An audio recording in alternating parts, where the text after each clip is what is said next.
Defense attorneys are trying to dismiss new charges filed against Ryan Duke in Ben Hill County. A grand jury indicted Duke in Ben Hill County earlier this month for concealing the death of Ocilla school teacher Tara Grinstead, among other charges.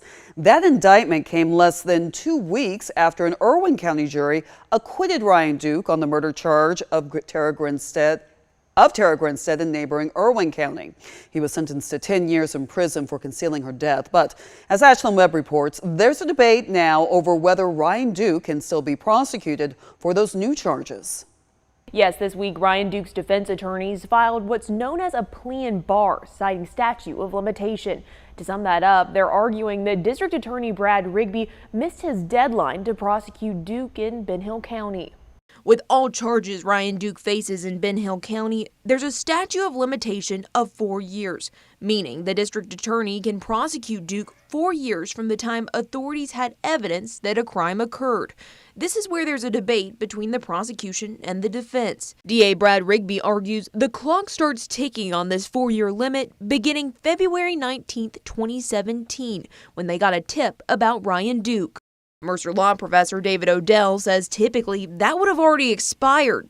But because we have a 473-day tolling period during COVID, that makes the claim still possible to make. However, Duke's attorneys say the clock should have started back in 2005. According to the plea, they say authorities first got a tip about Ryan Duke on November 7, 2005, days after Grinstead went missing. Duke's defense attorneys claim the report identified Ryan Duke and Bo Dukes and stated Tara Grinstead had been killed and her body burned in a pecan orchard.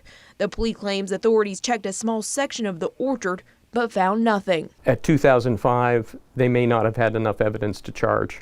Odell says the debate really comes down to this.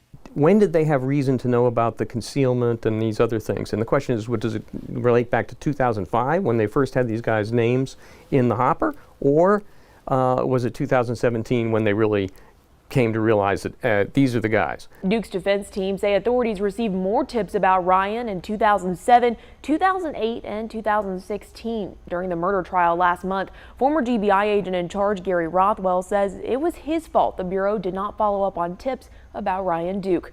Back to you at the desk. Ryan Duke's defense team requested the court set up an evidentiary hearing. No word on if or when that will happen.